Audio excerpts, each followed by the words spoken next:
Hello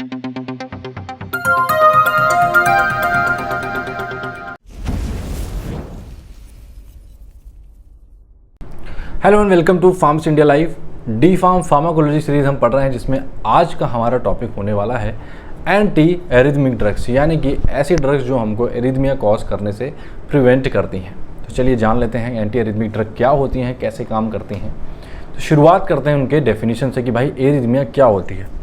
arrhythmia कहते हैं कि यानी हमारे हार्ट के नॉर्मल रिदम से डेविएट होके कोई रिदम आए तो इस चीज़ को हम क्या कहते हैं, एरिथमिया कहते हैं। यानी कि इसको डेफिनेशन में अगर हम देखें तो deviation of heart from normal rhythm, यानी कि नॉर्मल रिदम से हार्ट का डेविएशन जो हो उसी चीज़ को हम एरिथमिया कहते हैं। अब भाई नॉर्मल रिदम क्या होती है?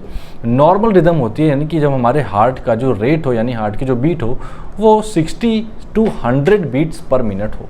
दूसरा जो बीट है, जो हार्ट की बीट है, वो कहाँ से जनरेट हो रही है सर? वो SA नोड से जनरेट हो रही है, यानी कि हमारे साइनोएट्रियल नोड से जनरेट हो रही है। कहाँ से हो रही है? Sinoatrial node. तीसरी बात होनी चाहिए कि cardiac impulse should propagate through normal conduction pathway, यानी कि नॉर्मल कंडक्शन पाथवे हमारा क्या हुआ सर? नॉर्मल कंडक्शन पाथवे हुआ SA नोड, SA से AV नोड, AV से फिर परकिंजे फाइबर, परकिंजे फाइबर से हमारे मायोकार्डियम। ठीक है, तो ये होता है हमारा नॉर्मल जो कंडक्शन पाथवे। अब इसका जो कंडक्शन पाथवे है ये पता चला हमारा AV से ही शुरू होने लगे या किसी और जगह से इनिशिएट होने लगे तो this will be causing an arrhythmia. तो हमारी नॉर्मल सिचुएशन हमने डिस्कस कर ली। अब इन तीनों में भी किसी भी चीज़ का अगर फेलियर होगा तो वो फेलियर को हम क्या कहेंगे सर? एरिथमिया कहेंगे। चलिए तो जान लेते हैं अब जो हमारे एरिथमियाज होते हैं कितने टाइप के होते हैं सर। यहाँ पे हम बेसिकली दो चीज़ डिस्कस करेंगे। टैकी का मतलब होता है ज़्यादा, ब्रेडी का मतलब होता है कम। देखिए नॉर्मल जो हमारा हार्ट की जो बीट होती है वो कितनी होती है sir? 100 to 60 beats per minute. अब अगर इससे ज़्यादा हो गया, सपोज 150 हो गया, जिसको कहेंगे हम सिंपल टैकीकार्डिया। और अगर 150 से 200 हो गया तो that is paroxysmal tachycardia. Tachyarrhythmias basically इसको कहते हैं। यहाँ पे आप टैकी एरिथमियाज कर लेंगे। क्या कर लेंगे सर? Tacky arrhythmias. ठीक है, फिर आता है अगर सर 200 से भी ज़्यादा हो गया, अगर 350 हो गया तो इसको हम कहते हैं एट्रियल फ्लटर। इसको कहते हैं एट्रियल फ्लटर। और अगर किसी सिचुएशन में किसी पेशेंट की हालत बहुत ख़राब हो गई और उसका रिदम जो है वो बहुत ज़्यादा ख़राब हो गया और हार्ट की जो बीट है वो मोर देन 350 यानी कि 500 के पास पहुंच गई तो उसे हम कहते हैं फिब्रिलेशंस, यानी कि एट्रियल फिब्रिलेशंस। अब किसी की सिचुएशन जस्ट अपोजिट हुई, नॉर्मल से भी जो हार्ट बीट है वो कम आने लगी, वो 60 की जगह कितनी हो गई सर? 40 हो गई। अब 40 हो गई तो this is called mild bradycardia. अब 40 से भी कम हो गई तो इसको कहते हैं मॉडरेट ब्रेडिकार्डिया। सपोज 20, अब 20 से भी कम हो गई, 1, 2, 3 ऐसे आने लगी तो this is called severe bradycardia. और इससे सिचुएशन में सर डेथ ज़्यादातर कॉज हो जाती है। ठीक है, चलो मैकेनिज्म ऑफ एरिथमियाज की भाई एरिथमियाज होने की क्या मैकेनिज्म होती है? इसकी बेसिकली 3 मैकेनिज्म होती है। पहली होती है इन्हेंस्ड ऑटोमेटिसिटी, दूसरी होती है ट्रिगर्ड ऑटोमेटिसिटी एंड थर्ड होती है री एंट्री। पहले की बात करते हैं सर, इन्हेंस्ड ऑटोमेटिसिटी क्या होती है? देखिए इन्हेंस्ड ऑटोमेटिसिटी का मतलब होता है सपोज जो हमारे SA नोड है, यहाँ मैं ऐसे लिख देता हूँ, हमारे SA नोड है, AV नोड है, परकिंजे फाइबर्स हैं, इनके आगे मायोकार्डियम है। अब देखो यहाँ से क्या होगा, SA नोड से इनिशिएट हुआ, फिर AV पे गया हमारा अब जो इलेक्ट्रिकल कंडक्टेंस है, इलेक्ट्रिकल सिग्नल है, वो कहाँ से इनिशिएट होता है सर? SA नोड से इनिशिएट होता है, फिर AV नोड पे जाएगा, AV नोड से फिर हमारे परकिंजे फाइबर्स में जाएंगे और परकिंजे फाइबर्स से होते हुए पूरे मायोकार्डियम में फैल जाएगा और एक हार्ट बीट को इनिशिएट करता है। ठीक है, अब इससे कोई प्रॉब्लम हो गई, सपोज अब ये एक ही जगह बहुत सारे इलेक्ट्रिकल इम्पल्सेस जनरेट करने लगे तो यहाँ पे क्या हो जाएगा सर? इन्हेंस्ड ऑटोमेटिसिटी, यानी कि जो ऑटोमेटिसिटी ऑलरेडी चल रही थी ये क्या हो गई सर? बढ़ गई। दूसरी होती है ट्रिगर्ड ऑटोमेटिसिटी। अब किसी फैक्टर से ये जो ऑटोमेटिसिटी नॉर्मली मेंटेन थी वो किसी फैक्टर से बढ़ गई। लेट्स सपोज वो किसी ड्रग के फैक्टर से हो सकती है, वो आपके खान पान से हो सकती है, आपके एक्सरसाइज से हो सकती है, या और कोई भी फैक्टर्स हो सकते हैं। नेक्स्ट होती है बात री एंट्री की। सपोज जब एक नर्व जो हमारा इलेक्ट्रिकल इम्पल्स है वो चला है, मैं आपको यहाँ पे दिखाता हूँ, कोई भी इलेक्ट्रिकल इम्पल्स यहाँ से चला और उसको क्या होता है सर, एक जगह जाके फिर वो क्या होता है सर, वापस आता है एंड फिर वहीं पे ख़त्म हो जाता है। लेकिन अब ये वापस न आके कहीं बीच से ही क्या हो जाए सर, दोबारा से एंटर कर जाए और यहाँ से एक नया नर्व जो हमारा इलेक्ट्रिकल इम्पल्स है वो जनरेट हो जाए।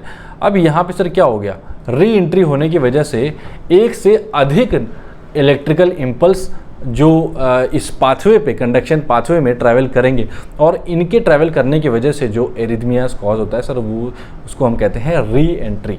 तो री एंट्री की वजह से ये कॉज होता है एरिथमियास। तो री एंट्री आपको समझ में आ गई, यानी कि वो जो पाथवे खत्म हो जाना था उस पाथवे में री एंटर हो गए, यानी कि कंडक्शन पाथवे में री एंटर होने की वजह से हमारे इलेक्ट्रिकल जो कंडक्टेंस है वो क्या होती है सर, हिंडर होती है और उसकी वजह से एरिथमियास कॉज होते हैं। अब यहाँ पे देखिए नॉर्मल सिचुएशन में क्या होता है, सपोज यहाँ पे मैं मानता हूँ प्लस 90 मिली वोल्ट है, यहाँ पे क्या होता है, रेस्टिंग पोटेंशियल है। अब कुछ ऐसा यहाँ पे सिचुएशन डेवलप होगा जिससे यहाँ पे क्या होगा, स्टिमुलस आएगा तो यहाँ पे माइनस 60 मिली वोल्ट पे क्या होगा सर, ये यहाँ पे थ्रेशोल्ड पोटेंशियल डेवलप होगा और यहाँ से क्या होगा सर, ये थ्रेशोल्ड तक पहुँच जाएंगे और फिर यहाँ से फायर करेगा जहाँ से आपका जो हार्ट है वो कॉन्ट्रैक्ट होगा। अब कॉन्ट्रैक्ट होगा और फिर धीरे धीरे क्या होगा सर, ये रिलैक्स होगा और ये पाथवे नॉर्मली ऐसे ही चलते रहता है। ठीक है, अब इस पाथवे को नॉर्मली हम ध्यान रखेंगे और आगे इन्हीं में क्या एबनॉर्मेलिटीज़ आती हैं वो हम सीखेंगे। चलिए अब डेफिनेशन की बात करें तो एंटी एरिथमियास जो एंटी एरिथमिक ड्रग्स होती हैं, anti arrhythmics are medication that prevent and treat a heart rhythm that is too fast or irregular, यानी कि एंटी एरिथमिक ड्रग्स क्या करती हैं, हमारे इरेगुलर हार्ट के रिदम को मेंटेन करती हैं। Some of these drug stop irregular and extra electrical impulses, जो हमने एक्स्ट्रा इलेक्ट्रिकल इम्पल्सेस की बात करी है, ये उसको क्या करते हैं, सही करते हैं या फिर उसको स्टॉप करते हैं। Others block the abnormally fast impulses from travelling along the heart tissues, यानी कि जो नर्व जो हमारी इलेक्ट्रिकल कंडक्टेंस है, इलेक्ट्रिकल कंडक्टेंस की जो स्पीड है कई बार बहुत तेज़ जाती है, तो ये उसको भी क्या करते हैं सर, मेंटेन करते हैं। ठीक है, अब बात करते हैं इसमें कौन कौन से ड्रग्स हम यूज़ करते हैं। तो सर इसमें वॉन विलियम क्लासिफिकेशन के हिसाब से इसमें हम 4 तरीके की जो ड्रग्स होती हैं, 4 तरीके की क्लासेस होती हैं वो हम यूज़ करते हैं। क्लास फर्स्ट में आती हैं सोडियम चैनल ब्लॉकर्स, जिसमें सर पूरी 3 क्लासेस होती हैं, 3 क्लासेस होती हैं। पहली क्लास में हम देखते हैं हमारी क्यूनिडीन, प्रोकेनामाइड एंड डिजोपिरामाइड होती हैं। दूसरी कैटेगरी में लिडोकेन एंड फिनेटोइन होती हैं। तीसरे में हम बात करें यहाँ पे फ्लिकेनाइड एंड इनकेनामाइड होती हैं। इन सभी को हम अलग से डिस्कस करेंगे। बीटा ब्लॉकर्स में सभी लॉल कैटेगरी वाली होती हैं, यानी कि एटिनोलॉल, एस्मोलॉल, प्रोप्रानोलॉल। पोटेशियम चैनल ब्लॉकर्स की बात करें, ध्यान रहे ओपनर्स की बात करेंगे तो हम नो प्रॉब्लम याद करेंगे निकोरेंडिल, पिनाकिडिल, लेकिन यहाँ पे ब्लॉकर्स हैं तो ब्लॉकर्स में आपको याद रखना है एस्मेलॉल, इब्यूटालाइड एंड डिब्यूटालाइड, उसको भी हम आगे डिस्कस करेंगे। फोर्थ की बात करें यहाँ पे कौन है सर, कैल्शियम चैनल ब्लॉकर्स, यानी वीरों का दिलाम नहीं, तो यहाँ पे कौन आएगा सर, वेरापामिल एंड डिल्टायाजेम। ठीक है, बात क्लियर है। यहाँ पे मैंने बहुत ही रफ लैंग्वेज लिखी है क्योंकि आगे सभी के एग्जाम्पल मेंशन्ड है। आइए एक बार इस ग्राफ के जरिए समझ लेते हैं कि कैसे हमारे हार्ट में कॉन्ट्रैक्शन की जो प्रक्रिया है और रिलैक्सेशन की जो प्रक्रिया होती है जब हमारे हार्ट में स्टिमुलेशन आता है। तो पहले देखिए, सबसे पहले जब कोई भी स्टिमुलेशन नहीं है, हम इसके साथ साथ 4 फेजेस डिस्कस करेंगे, जिसके लिए मैं यहाँ पे मेम्ब्रेन को ड्रॉ कर दे रहा हूँ। ये हमारी मेम्ब्रेन है।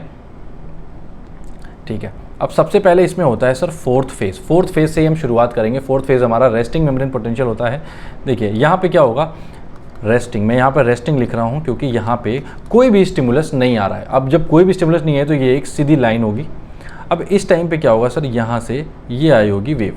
अब फिर जैसे ही हमारा स्टिमुलस आता है, स्टिमुलस इसको फायर कराता है, ये हमारा बढ़ करके यहाँ तक पहुँच जाता है। यानी कि अब जैसे ही हमारा फेज़ 0 आता है, फेज़ 0 में क्या होता है सर, सोडियम मेम्ब्रेन्स के अंदर आने लगते हैं। सोडियम का बहुत ज़्यादा इन्फ्लक्स होता है। सोडियम के इन्फ्लक्स की वजह से क्या होगा सर, ये एकदम जो हमारी एक सीधी लाइन हमको देखने को मिलती है, बेसिकली ये सीधी नहीं, थोड़ी स्टीप होती है, बट यहाँ पे आप सीधी समझ लीजिए। फिर हमारा आता है फेज़ 1।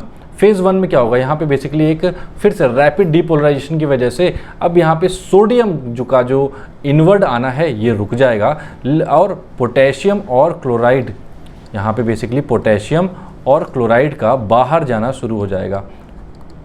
ठीक है, यहाँ पे आप नोट करेंगे, जिसकी वजह से क्या होगा सर, एक छोटा सा स्टीप डेवलप होगा, छोटा सा स्टीप डेवलप होगा। इस समय पे ये वेव यहाँ तक पहुँच चुकी होंगी। ठीक, अब जैसे ही ये हुआ फिर सेकेंड फेज़ में क्या होगा सर, कैल्शियम का एंट्री होगा। यानी कि कैल्शियम क्या होंगे सर, हमारे मेम्ब्रेन के अंदर क्या होंगे सर, इन्फ्लक्स होंगे, ज़्यादा अमाउंट में आएंगे। और जैसे ही कैल्शियम आएगा, calcium will lead to contraction, जिसमें ये फेज़ चालू होगा और यहाँ से कैल्शियम क्या करा देगा सर, सेकेंड फेज़ को ही आप कहते हैं सर प्लेट्यू फेज़। तो इसमें क्या होगा सर, देखिए पॉजिटिव आयंस बाहर जा रहे हैं, सॉरी पोटेशियम क्या है सर, बाहर जा रहा है और साथ ही साथ कैल्शियम जो है वो अंदर आ रहा है। पोटेशियम का बाहर जाना, कैल्शियम का अंदर आना, बहुत ज़्यादा एक्सचेंज में डिफरेंस नहीं आ रहा है क्योंकि वो भी पॉजिटिव ये भी पॉजिटिव, इसकी वजह से ये फेज़ डेवलप होता है, यानी कि कोई स्टीपनेस नहीं डेवलप होती, एक प्लेट्यू जैसा फेज़ डेवलप होता है। अब ये कैल्शियम चैनल्स क्या होंगे सर, बंद होंगे। अब जैसे ही ये कैल्शियम चैनल बंद होते हैं तुरंत ही हमारे ग्रेट लॉस होता है किसका, पोटेशियम का, and this is our phase 3। और फेज़ 3 में क्या होगा सर, एक स्टीप यहाँ पे डेवलप होगा जहाँ पे ये क्या होंगे सर, ये एकदम से हमारे रेस्टिंग मेम्ब्रेन पोटेंशियल तक पहुँच जाएंगे फिर से रीपोलराइज होने के लिए। अब यहाँ पे ये रेस्टिंग मेम्ब्रेन पोटेंशियल पहुँच गया और वापस से हमारे रेस्टिंग मेम्ब्रेन पोटेंशियल को टच कर दिया है और ये जो हमारा इलेक्ट्रिकल इम्पल्स है ये इस तरीके से हमको देखने को मिलेंगे और ये प्रक्रिया वापस से बार बार इसी तरीके से कंटिन्यू होती रहती है, कैरिड आउट होती रहती है। चलिए अब इनको हम लैंग्वेज में देख लेते हैं कि किस तरीके से लिखेंगे। तो फेज़ 4 कहता है it is resting membrane potential when the cell is not being stimulated, जब सेल स्टिमुलेट नहीं हुई है। This phase is associated with diastole, यानी कि ये स्टेट क्या कहता है सर, ये डायस्टोल से एसोसिएटेड है। फेज 0 कहता है rapid depolarisation phase occurs due to fast inflow of sodium ions. हमने डिस्कस किया था फेज 0 में कौन आता है, रैपिडली सोडियम आयंस आते हैं और क्या करते हैं सर, एकदम से फेज को ऊपर लेके चले जाते हैं। फेज 1 कहता है rapid depolarisation occurs due to stoppage of sodium, यहाँ पे सोडियम रुक जाएगा और पोटेशियम और क्लोराइड का जो इनफ्लो आउटफ्लो है वो बढ़ जाएगा, यानी कि कौन बाहर जा रहा था, पोटेशियम एंड क्लोराइड। अब फेज़ 2 कहता है, ये फेज़ 2 होता है प्लेट्यू फेज, जहाँ पे पोटेशियम बाहर जा रहा है और कैल्शियम अंदर आ रहा है। तो पोटेशियम का बाहर जाना और कैल्शियम का अंदर आना, अब ये दोनों ही बाहर एक्सचेंज हो रहे तो बहुत ज़्यादा डिफरेंस नहीं आता, इसकी वजह से एक प्लेट्यू क्रिएट हो जाता है। अब इस प्लेट्यू की वजह से ही अब देखिए ये प्लेट्यू क्रिएट हो गया। Plateau phase during the phase of calcium enters and potassium moves out, this lead to contraction. यहीं पे क्या होता है सर, कॉन्ट्रैक्शन होता है, हमारा कुछ इस तरीके का फेज डेवलप हो जाता है। ठीक है, फेज 3 की बात करें तो second phase of rapid repolarisation occurs due to calcium close and fast outflow of potassium है। अब यहाँ पे क्या हुआ, कैल्शियम का अंदर आना बंद हुआ और पोटेशियम का फास्ट आउटफ्लो शुरू हो गया, जिसकी वजह से स्टीप डिपोलराइजेशन, स्टीप हमको एक देखने को मिला, जहाँ पे जो मेम्ब्रेन्स थे वो फिर से रिटर्न हो गए कहाँ पे सर, रेस्टिंग वैल्यू पे, यानी कि फुल्ली रिपोलराइज स्टेट पे फिर से हमारे स्टेज 4 पे लौट आते हैं। ठीक है, अब इसको आप ऐसे लिख देंगे। अब हम बात करते हैं 1 बाय 1 करते हुए हर एक क्लासिफिकेशन को डिस्कस कर लेते हैं। शुरुआत करेंगे हम अपनी सोडियम चैनल ब्लॉकर से। तो सोडियम चैनल ब्लॉकर्स में सबसे पहले आ रहे हैं हमारे क्लास 1। देखिए इसमें 3 क्लासेस होती है, हमने डिस्कस की थी। 1A की बात करें तो इसमें होती है quinidine, procainamide and disopyramide. Block the sodium channel in open state and block the cardiac potassium. ठीक, this drug moderately depress the phase 0 depolarization, thus delaying the repolarization. ये क्या करते हैं सर, फेज 0 को क्या करते हैं, डिप्रेस कर देते हैं एंड रिपोलराइजेशन को क्या करते हैं, डिले कर देते हैं, जिसकी वजह से हमको प्रोलॉन्ग्ड पोटेंशियल ड्यूरेशन देखने को मिलता है। क्लास 1B की बात करें तो लिडोकेन एंड फिनोटेन इनके एग्जाम्पल होते हैं। ये ब्लॉक करते हैं sodium channel in inactivated state and possess potassium channel opening property, यानी कि ये पोटेशियम चैनल की ओपनिंग प्रॉपर्टी को रखते हैं, यानी कि जैसे ही पोटेशियम चैनल ओपन करते हैं पोटेशियम चैनल लीक आउट करता है और उसकी वजह से हमको जो हमारी हार्ट की रिदम होती है हम उस चीज़ को मेंटेन करते हैं। These agent shortens the APD and reduce the refractiveness. आपको हमेशा याद रखना है, आप इस चीज़ को जब मेंशन करेंगे, it block the sodium channel in activated state and possess potassium channel opening property to reduce refractoriness. क्या करते हैं sir, reduce refractoriness due to opening of potassium channel in ventricular arrhythmias. याद रहे हमारी क्लास 1B ड्रग्स जो होती है, these are very useful in ventricular arrhythmias. ठीक है, अब 1C की बात करते हैं। यहाँ पे फ्लिकेनाइड, मोरिसिजीन एंड प्रोपाफिनोन आती हैं। These agents have most potent sodium channel blocking effect, thus with negligible on potassium channel, therefore no effect on ADP, यानी कि इनका ADP पे और कोई इफेक्ट नहीं होता है। ये सीधे सीधे किसको ब्लॉक करती हैं, ज़्यादातर ये सोडियम चैनल्स को ही क्या करती हैं, ये ब्लॉक करती हैं। ड्रग्स ये किसको फेज 0 को डिप्रेस करती हैं। नो इफेक्ट ऑन रिपोलाइजेशन, ये भी आप लिख सकते हैं, एक्शन पोटेंशियल ड्यूरेशन पे भी, यानी कि सीधे सीधे सोडियम चैनल को ब्लॉक करेंगे, फेज 0 को डिप्रेस करेंगे और कहीं पे भी इनका इफेक्ट नहीं होगा। अब बात करते हैं हमारे बीटा ब्लॉकर्स को। इनको हम कई बार डिस्कस कर चुके हैं, लेकिन दोबारा से डिस्कस कर लेते हैं, आगे भी अभी इन्हें कई बार डिस्कस करेंगे। तो हमारी ये कौन वाली ड्रग्स हैं सर, जिनके लास्ट में लॉल आता है, यानी कि propranolol, sotalol and esmolol. These drug block the beta receptor present on the heart and decrease the sympathetic stimulation to heart. These drug decrease the these drug decrease the phase 4 in the slope of depolarization, यानी कि depolarization slope में ये phase 4 को depress करती हैं। अब phase 4 यानी कि ये हमारे रेस्टिंग मेम्ब्रेन पोटेंशियल पे ही काम करती हैं बेसिकली। अब क्लास 3 की बात करें, these are potassium channel blockers. Potassium channel blockers में अम्योडारोन, सोटालोन, ब्रिटाइलियम, डोफेटिलाइड एंड इब्यूटिलाइड हमारे ये एग्जाम्पल्स हो गए। अब ये क्या करते हैं, blockage of potassium channel and prolongation of repolarisation, यानी कि हमारे रीपोलराइजेशन को प्रोलॉन्ग करते हैं, फेज 4 को प्रोलॉन्ग करते हैं, जिसकी वजह से हमारी जो एरिथमियाज की सिचुएशन होती है ये क्योर होती है। आप यहाँ पे लिख सकते हैं। कैल्शियम चैनल ब्लॉकर्स की बात करें, these are potent vasodilators. ये क्या करते हैं सर, वेसल्स को डायलेट करती हैं, लेकिन यहाँ पे कैसे काम कर रही हैं, these drug block the L type of voltage gated calcium channel. ये एल टाइप कैल्शियम चैनल को ब्लॉक करेंगी, जिसकी वजह से हमारा फेज 4 डीपोलराइजेशन का जो रेट है ये क्या होगा सर, डिक्रीज हो जाएगा इन एसए एंड एवी नोड्स, यानी कि जो हमारी ऑटोमेटिसिटी है ये उसको मेंटेन करेंगे। These drug mainly act on SA and AV node and decrease the automaticity and conduction through the AV node. ठीक है, जैसे कि हमने कहा ये क्या करेंगे सर, ऑटोमेटिसिटी को डिक्रीज करेंगे और इनके मेंटेनेंस को भी ध्यान में रखते हैं। ट्रीटमेंट रेजिम की बात करें तो arrhythmia reset your heart to normal rhythm, यानी कि एरिथमिया क्या होता है सर, बेसिकली हमने डिस्कस किया, अगर आपकी नॉर्मल रिदम से हट के कोई रिदम हो, चाहे वो बड़ी हो चाहे घटी हो, उसको हम एरिथमियास कहते हैं। तो ट्रीटमेंट रेजिम यही होना चाहिए कि हम अपनी हार्ट के रिदम को मेंटेन करेंगे, हम उनके कंडक्शन पाथवे को मेंटेन करेंगे, हम उनके इनिशिएशन ऑफ इलेक्ट्रिकल इम्पल्सेस को मेंटेन करेंगे, हम उनकी कंडक्शन पाथवे की वेलोसिटी को भी मेंटेन करेंगे और प्रिवेंट करेंगे episodes of arrhythmia. They act on heart various electrical impulses channel to stop the irregular and extra electrical impulse to the heart, prevent abnormally fast electrical impulse from the travelling along the heart tissues. ठीक है, next बात करते हैं sir हमारी अलग अलग जो classes की ड्रग होती हैं कहाँ कहाँ काम करती हैं। क्लास 1 की बात करें तो सोडियम चैनल में बाइंड करती हैं, डीपोलराइजेशन को डिक्रीज करती हैं। क्लास 2 की बात करें तो बीटा ब्लॉकर्स होती हैं, सिंपैथेटिक टोन को डिक्रीज करती हैं और हमारे एसए एंड एवी नोड्स पे directly affect the SA and AV nodes indirectly, उस पर इनडायरेक्टली काम करती हैं और बेसिकली सिंपैथेटिक टोन को रिड्यूस करती हैं। क्लास 3 की बात करें, increase the action potential duration, यानी कि जो एक्शन पोटेंशियल का जो ड्यूरेशन है ये उसको इंक्रीज करेंगी and prolong the cardiac action in phase 3 repolarisation. Class 4 की बात करें तो this is our CCB calcium channel blockers, mainly affect the SA and AV nodes through direct membrane effect और यहाँ पे ये डिक्रीज्ड ऑटोमेटिसिटी शो करते हैं। क्लास 5 की बात करें, increase the vagal tone, mainly AV and SA nodes directly. देखिए क्लास 5 ऐसे तो होती नहीं है, बेसिकली क्लास 5 में बेसिकली यहाँ पे डिजॉक्सिन की बात की गई है और कुछ ड्रग्स होती हैं जो कि यहाँ पे हम यूज़ करते हैं। वैसे डिजॉक्सिन में आगे कंजेस्टिव हार्ट फेलियर में भी पढ़ने वाले हैं। अब पोटेशियम चैनल ब्लॉकर्स की बात करें, यहाँ पे अम्यूडारोन एंड सोटालॉल आते हैं।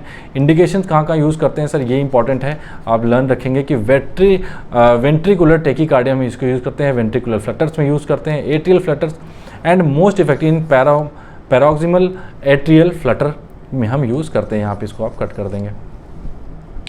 कॉन्ट्राइंडिकेशन की बात करें तो जिसको सीवियर साइनस है, जो डिसफंक्शन है, वहाँ पे हम नहीं यूज़ करेंगे, यानी कि जिसके एसए नोड में कोई प्रॉब्लम है, कोई ऑलरेडी डिसफंक्शन हो रखी है, वहाँ पे हम नहीं यूज़ करेंगे। अगर किसी का हार्ट ट्रांसप्लांट का केस है तो वहाँ पे हम इसको नहीं यूज़ करेंगे। Second and third degree heart block है, वहाँ पे नहीं यूज़ करेंगे। किसी को कोई नोन हाइपर सेंसिटिविटी है, उस केस में हम नहीं यूज़ करेंगे। Cardiogenic shock, for example hypovolaemic shock, septic shock, ऐसे केस में हम इनको नहीं यूज़ करेंगे। क्रॉनिक लंग डिजीजेस, सीओपीडी या एस्थमा के केस में भी हम इनको प्रेस्क्राइब नहीं करते हैं। इसी के साथ इस लेक्चर को हम ख़त्म करेंगे। मिलेंगे आपसे हम नेक्स्ट लेक्चर में, जहाँ पे हम डिस्कस करेंगे अपने आने वाले चैप्टर्स, फॉर एग्जांपल हमारे shock, congestive heart failures. Thank you very much, stay tuned to pharmacy India.